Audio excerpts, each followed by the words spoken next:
The LunaRing by Noise is a smart fitness tracker that helps monitor your health and wellness. It tracks your daily activities, sleep patterns, heart rate, and more, providing insights to help you maintain an active lifestyle.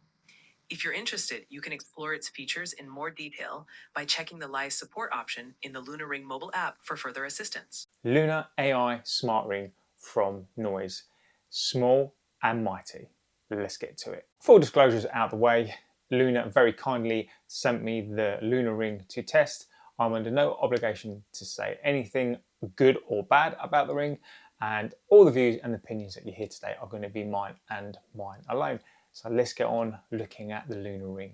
So I've extensively tested the LunaRing now for about 6 weeks through a variety of scenarios, everyday life, the gym, having runs. So this is going to be a really in-depth, and we're going to look at the data as well in regards to the LunaRing. The LunaRing can track in terms of the metrics. Some of the key metrics it tracks include sleep quality, heart rate, respiratory rate, and activity levels. It also offers insights into your body's recovery and stress levels. These metrics can help you understand your overall wellness and make informed decisions about your fitness routines and recovery. Everything ranging from your sleep, loads and loads of data in regards to that, your activities, your heart rate.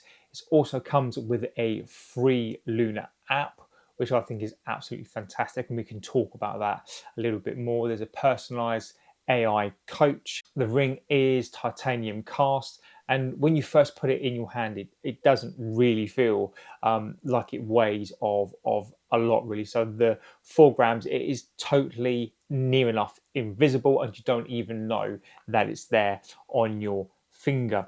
So the medical sensors in these are Philips PBG, and I'm not even going to try to pronounce that, but basically what that is, it gives it an accuracy of about 98%. The battery life, when it's just normal usage, it does sort of last that 7 days. Now, when you take it out a little bit more and you use it maybe at the gym, or you go for a run and you record the activities that you do, the battery life will deplete a little bit and probably last around that 5 days. For me personally, I train quite a bit, so I find that I use the ring, or in the use case that I have, I found that 7 days maybe falls down to about 5, just simply because of how much I use the ring. I'm really quite impressed by the battery life on such a small device. There's also a really clever feature in the LunaRing as well that makes the battery life last a little bit longer. It sends a signal when not in activity use about every 3 to 4 seconds. Now, when it is in use, that drops down to about a second. So what that basically means is that when it's not in use, it can conserve the battery simply because it's not sending the data every single second. So it just extends the life of the battery, which I think is a really clever and smart feature. How many calories in a banana? Size banana typically has around 90 to 100 calories. Bananas also provide essential nutrients like potassium and vitamin B6. Are you looking to include bananas in a specific type of meal or snack? Now let's talk about what the LunaRing is like in everyday life. Now, as I said, I've been wearing this ring mostly for 6 weeks. The only time I've taken it really off is when it needs to basically charge, which is not very often at all. Now, I've also been comparing it alongside my Fenix 7, my Garmin, and as a comparison throughout the whole of this. So any of the data points that you see and all my comparisons are going to be against the Garmin Fenix 7. Having a busy life, having children, and just your everyday wear and tear, I think this ring is absolutely brilliant. It's totally is seamless. What has surprised me is that all the sensors inside do not protrude a lot, so you don't even know that it's there most of the time, to the point where I still need to check to see if it hasn't fallen off simply because it's so light. Now, there are scratches on the ring, and that purely is because of the testing that I've done on the ring, and I will explain that a little bit more. And one of the tests I can do that I think would be useful is how easy this ring is to scratch. Now, you're going to spend an amount of money on this ring, and you're going to want to know if it's going to scratch up easily, and kind of some of the things that you can and can't do. You're going to wear it all the time when you do the dishes, picking up the kids, working, whatever you do, so you're going to be wearing the ring. So it's a fair test, I think, to see how easy this ring is to scratch. The test that I did is, I think, was a bit more of an extreme test. And what I mean is that this ring is by no means kind of advertised as lifting up weights or doing weights and that kind of thing. The session that I did was 3 weights. This was 2 hours at the gym, and this is typically 3 weights, and then I go on to things like the cables, push-ups, and that kind of stuff. So the ring I use to pick up weights. So I typically use a combination of an EZ bar, dumbbells, and a kind of long Olympic bar to lift weight. But typically the bars that I use have teeth in them for grip, and of course putting them in my hand with the ring, that's a good test. Just whenever you flex or move those bars will kind of move and flex, hence that's why you've got calluses on your hand when you go to the gym. As you can see there, I'll show you again, there are some scratches on the bit just there.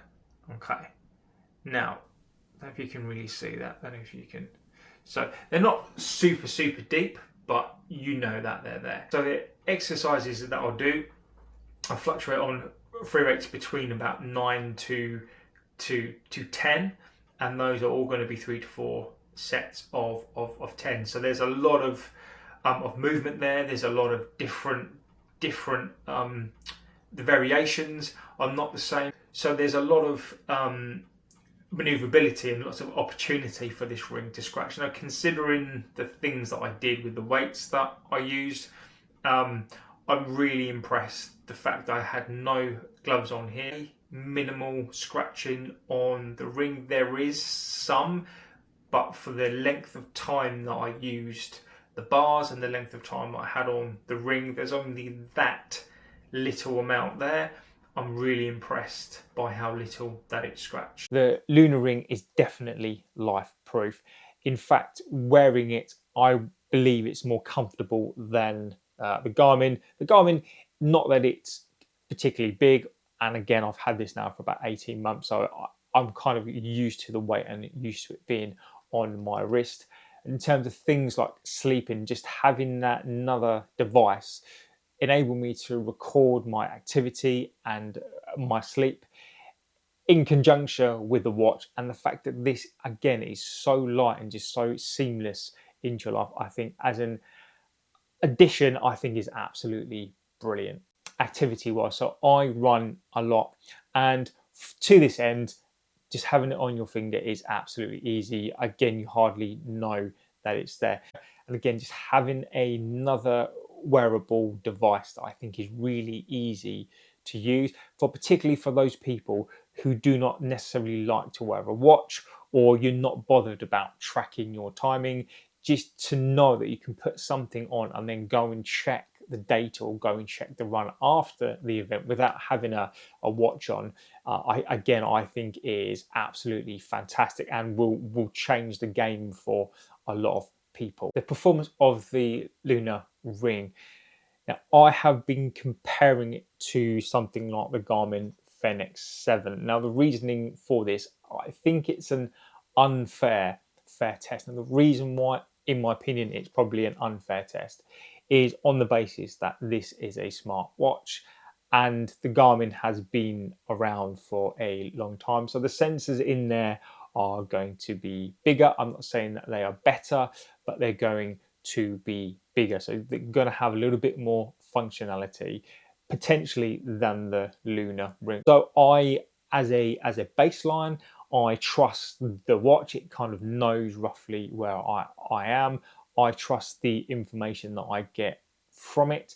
So as an unfair test, the Garmin has an advantage straight away. However, it is a fair test because of the wearable device and the claims of the LunaRing. It is a fair comparison because at the end of the day, this is a health tracking device, the same as the Garmin. So let's look at some of the data that I have gathered from the Ring. Let's look at some of the data between the LunaRing and the Garmin Fenix 7. Now, is it easier for me to put it in a spreadsheet? I do love a spreadsheet. Just to, I think at a glance, just to make it easier to accurately see the data. Now, I just need to prefix this with that the Garmin has over 18 months of data of mine, and I've been using the LunaRing for roughly about 6 weeks. So what you're going to see here is you're going to roughly see by the information here, and I've put my heart rate zones just so you kind of know roughly the kind of fitness level that I'm roughly at. This has probably changed a little bit now. This was done a couple of days, a couple of weeks ago, in fact, but just to kind of give you kind of an overall view as to sort of where I am in terms of your heart rate zones. If you don't know heart rate zones, you've got your recovery, like your walking pace. Your kind of zone two is kind of where you want to be doing most of your training, that particularly if you run tempo, etc. Just there, just so you can kind of roughly see where I'm at. So what's really impressed me, and I've got a couple of points here. I think I've chosen 4 days. The 4 days that I've chosen are where I've run, and it just gives you a really good indication in terms of the calories, GPS wise as well, and heart rate. So if we just look at scores for your sleep. So the two things that I do look at are the data when I run and obviously my recovery and sleep. There are lots and lots more points to see within the Lunar app, which I think is fantastic. But these are kind of the main things I care about. So when you're looking at things like sleep scores, again, this is subjective because they use two different ways to calculate the same thing. But if you really look at the data in here as well, particularly at your blood OG, your resting heartbeat, your deep sleep, your REM sleep, your length of sleep. They're sort of all there or thereabouts. Now, with the duration of sleep, I think this really depends on by when you get out of bed. So say you're awake just before you hit your alarm and you're not actually out of bed. I think the LunaRing is actually pretty good to know when you're actually not asleep and when you're awake, whereas the Garmin kind of wants you to stand up, physically get out of bed. But again, it's sort of there or thereabouts. The same there for the REM sleep, it's about the same. Now, the deep sleep bit, again, it's a very subjective. There is a bit of a gap there, but do I trust either one? I don't trust one more than the other one. So, again, I think that's a very subjective one. Your beats per minute, again, it's roughly there or thereabouts. Now, this HRV number is basically the measurement, as it says there, between your beats. Now, the lower that it is, the worse that it is. So you want it to be sort of as high as possible. That's a really broad opinion on it. There are reasonings for it to be higher or kind of lowish. I know I don't have a heart condition. I know I'm at a reasonably fit state, so I'd be expecting my HRV to kind of to be up around that over 50 plus. Now, the fact this is 69 for the Garmin and 52, there is a bit of a gap, but they're kind of roughly in the ballpark. So again, that would be a point to note, particularly if it's low. Well, the interesting point for me comes in is when I run. So this really is quite an interesting piece here, and I'll go through why I think the reasons for the differences are. So number one, the duration of the length of the run. Now I think this is a fair comparison because this doesn't stop until you stop. So what I mean by that is even when I stop the watch, even if this is a consistent all-in-one run, there are points whereby I will probably stop and then maybe kind of walk the rest or recover. And I don't tend to record the recovery miles, whereas the LunaRing does. So I'm relatively happy there with the length of time. Now the distance, again, this is to do with GPS. Now obviously you can't have a tracker GPS built in to the LunaRing. It tracks that on the app. So mine I think tracked from Google Fit. So the fact that the distance here, as you can see, is not the same, that's not necessarily the fault of the hardware. That's more of a difference in the app when using the ring. So I definitely think there's some improvement there for the integration between the ring and the app. The heart rate, the beats per minute, whilst it doesn't look like that's a difference by too much, that can really impact things like, as you can see here, the calories. Now the fact that I've, according to the ring, exercise for longer at a higher heart rate, calories burnt are a lot lower compared to the Garmin. So again, that's a first point to really talk about. Do I think the watch is right over the ring? I would lean towards the watch, but again, it's just a point to note whereby under and overstation of the calories, and then things like the steps as well. So the fact that the steps, again, there is a difference on both, but the the Garmin on the data points does kind of lean towards it being a bit more of an accurate information as opposed to the LunaRing. This is a consistent theme across the days. The heart rate here is really quite off.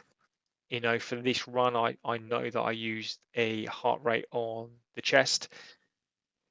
So what that means is that because the heart rate is significantly higher, it says that you burn more of your calories than you do. So this is so this would overstate the calories there, but the calories for the day were understated if you're looking at both the ring and the watch. And again, it's pretty much the same down down here as well. So this was a much longer run. This was about a 14-mile run, and again, the calories burnt down here are off, and again, that is purely because of the heart rate. The difference in the heart rate, difference in the length of time as well, and the distance. And then you look at the calories. There's a significant difference between the calories. Now, I am leaning towards the watch on this one because I know that the data for the run I think is pretty much there or thereabouts,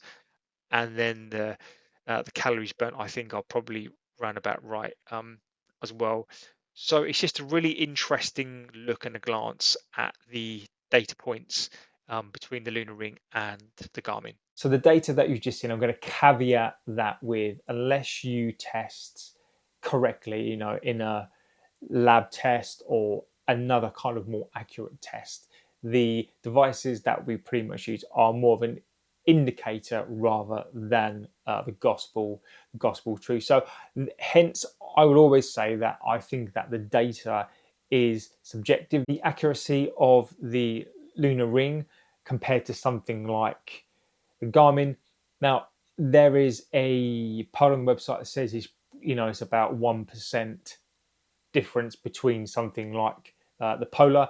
Now, I don't have that watch, so I can't really say with any authority how much is out from the Polar and how good the Polar is compared to the Garmin. I can only go by what I've seen on the Garmin. There is a talking point, and that is to do with the heart rate sensors in here. Now, as I say, I know my heart rate zones. I kind of roughly know where I am. I also sometimes wear a chest mount, so I kind of know roughly where my heart rate is. Now, what I find across the day, I find that the heart rate sensors on the LunaRing are really, really good, and the average kind of heart rate between the Garmin and the Ring, I think, are pretty much there or thereabouts. Now, where the differences I see the most are when I do a run. Two main things for me where I look at this and I can see the differences between the two. So, number one is your HRV. So, your HRV is basically the measurement between your heartbeat. So, particularly of a nighttime. Now, your HRV kind of wants to be as high as it can be. So, the higher it is, the fitter that you are. Now, if this kind of drops below 30, there is an indication there that there is something wrong. Not all the time, but that's a broad spectrum of sort of your HRV. Now, I know my HRV should be probably 50 and above. Sometimes it can be lower if you have been unwell, your sleep isn't great, or you've trained, so it can be slightly on the lower side. Now, there's a secondary point is the GPS. Now, it's pretty much impossible, I think, right now for the tech side to put GPS in the Ring. So how the GPS works is it runs off of your phone. The Ring uses the phone. So, for example, it links up to Google, so it will be in that ecosphere of Google. So, and I don't know if this is a setting that I've not done on my phone. And again, I don't have to think about this. There is a disparity consistently between the watch and the Ring. So, for example, if I go for a 10k run, the watch will record 10k. I know the route. I'll even use something like plot a route just to make sure that the route is accurate in terms of the distance. And the Ring, even when you take out the phone, there is a problem with the GPS and it doesn't fully track the runs. The Luna AI app, now, hands down, this is one of the best apps that I've used. How do muscles get big? Muscles grow through a process known as muscle hypertrophy, which involves the increased size of muscle cells. This happens when you regularly engage in resistance training or weightlifting. Essentially, by challenging your muscles with progressively heavier weights or resistance, small tears occur in the muscle fibers. During a recovery phase, the muscle repairs itself, becoming stronger and larger to handle the load more efficiently next time. Additionally, consuming sufficient protein and getting enough rest are crucial factors in supporting muscle growth and recovery. Equal in terms of the data points that you can use compared to the Garmin. However, where it cannot compete with the Luna app is the Luna AI, which I think is absolutely phenomenal. LunaRing Noise, I think, have done an absolute fantastic job of this ring. I was a bit skeptical to begin with. In my mind, I couldn't even begin to understand how a piece of kit so small and so light could even be in the realm of competing with something like a kind of more expensive smartwatch. There are some small, I think, improvements that can be made, particularly around the linking between the Ring and the GPS apps that it will use, and maybe subjectively around the heart rate. Again, the data points are for me, and as I've said, I've seen some reviews whereby it does fall within that 1%. When you add in that Luna AI app, which is free, which I think is worth the price alone, the functionality and the insights that it can offer, I think right now are second to none. On that note, please don't forget to like, favorite and subscribe. Please press the bell icon to let you know when we post a new video. And of course, I'll see you on the next one. Take care.